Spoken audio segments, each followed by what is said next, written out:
Welcome to the Take Your Apprenticeship podcast.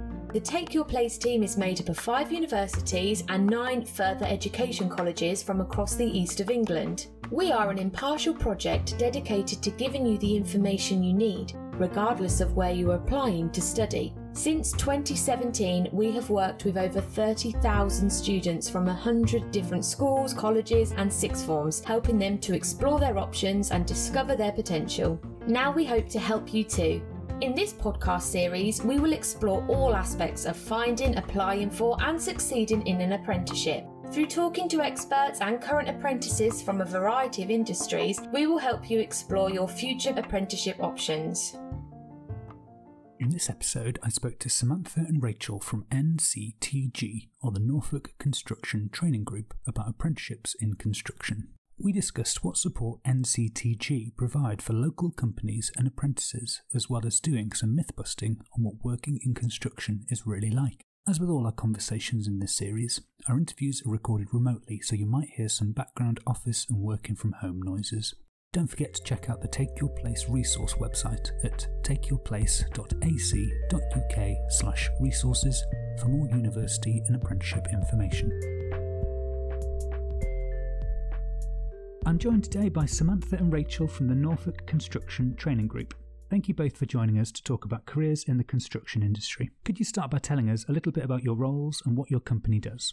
Hi, I'm Samantha and I'm the Group Training Officer here at the Norfolk Construction Training Group. I've been working in the role here for over 12 years and manage our day-to-day functions. This includes ensuring we proactively work towards our targets and continue to offer our members what they need when they need it. With me today is my colleague Rachel Hustler, who looks after the administration, course coordination, website and social media presence, and generally looks after things when I'm not here. Our organisation is funded predominantly by CITB, the Construction Industry Training Board, although we are a membership group and our members support us by paying an annual membership fee, which helps us financially. Our main purpose is to support local employers working in the industry by assisting them with managing their training requirements for the workforce. This helps them keep their people trained and safe, whilst benefiting employers with securing work. In addition to this, we encourage our members to consider recruiting apprentices.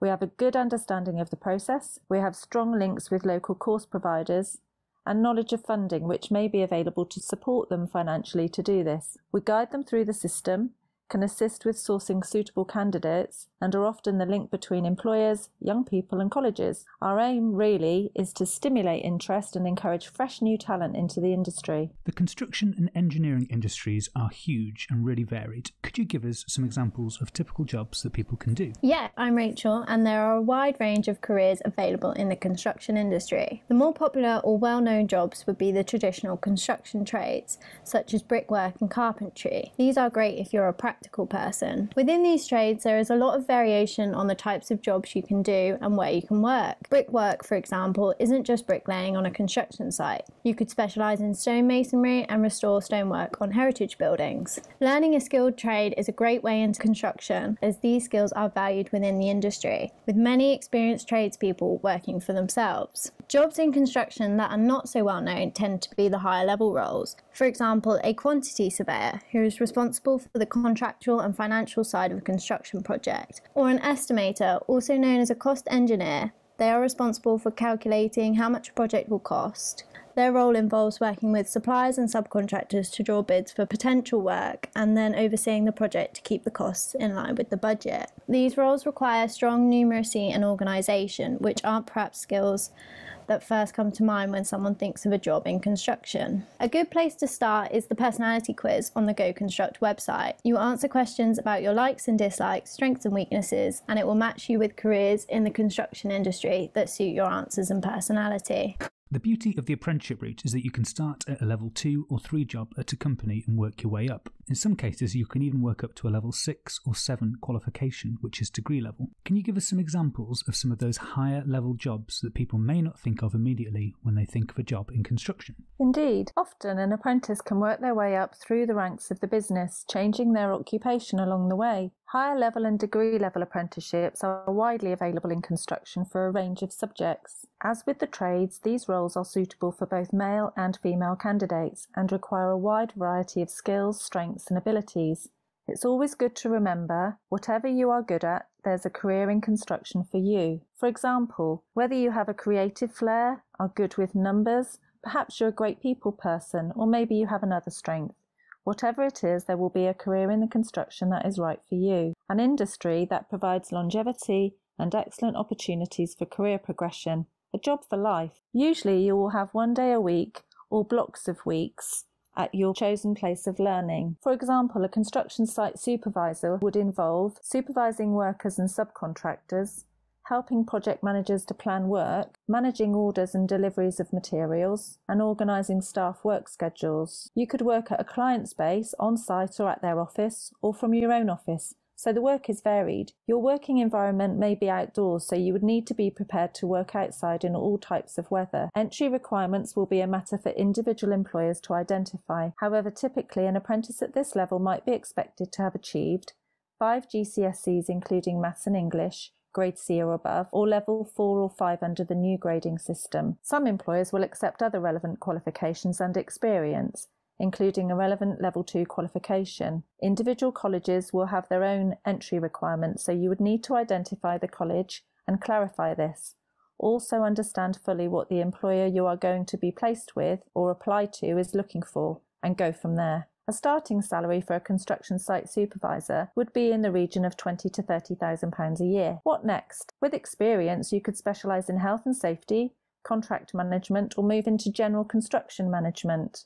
If you chose the construction site manager role, this would involve tasks such as checking plans with architects, surveyors and engineers, monitoring the building progress and the costs, checking quality, maintaining and promoting health and safety. Again, this role can mean working on site at clients' premises or from your own office, so you would need to be outside in all weather. Generally speaking, you'd need 4 or 5 GCSEs at grade C or above, or level 4/5 under the new system, in addition to A-levels or another relevant qualification. You'd need to research what individual college requirements are and identify an employer for your placement who may also have specific requirements for the job. Starting salary for a construction manager would be approximately £25,000 to £35,000 a year. Another career you could consider would be architecture. This role may suit you if you have skills that include analytical thinking and a creative flair. As an architect, you'll be responsible for creating designs for new buildings and projects. Duties may include using specialist tools and understanding the requirements of the business or client. An architect's responsibilities would also include tasks such as liaising with clients to understand their needs, considering budget, safety and community requirements for a project, creating new building designs, advising on the restoration and conservation of existing buildings, ensuring building regs, planning laws and environmental considerations are met. You would need 4 or 5 GCSEs at grade C or above, or level 4/5 under the new system, in addition to A-levels or another relevant qualification, and of course whatever skills the employer may have outlined for the job. So why do you think apprenticeships are such a good pathway into these careers? Apprenticeships are a great pathway because they give students a chance to put what they are learning in the classroom into practice on site. Gaining this hands-on experience is really key, especially students learning a trade, as they can develop new skills through practice. An apprentice can be a more rounded way of learning because, as well as learning from a tutor, you will be working alongside people that have years of experience doing what they do, and they may be willing to show you a few tricks of the trade. An apprenticeship often appeals to students because it means they can get straight into the world of work and start earning money as they learn. They will also have the responsibility of a job, with the long days and early starts. Another strong advantage of being an apprentice is it gives you the opportunity to build a relationship with your employer. This can give you a foot in the door once you finish your apprenticeship, and your employer may choose to keep you on full time. If not, your on-site experience as well as your qualification will be desirable when looking for a new employer. So what types of strengths and skills would be ideal for someone choosing to go down this pathway? Candidates considering an apprenticeship need to be focused on the career they have chosen and have a real desire, understanding and interest in the work. An employer will have a preference for offering placements to candidates who have previously undertaken paid or unpaid work experience. This is a huge benefit to individuals to make sure they understand and actually like the work involved before they sign up for an apprenticeship. Candidates who show enthusiasm, initiative, a willingness to undertake anything that is asked of them and ask lots of questions will usually be chosen over those who do not.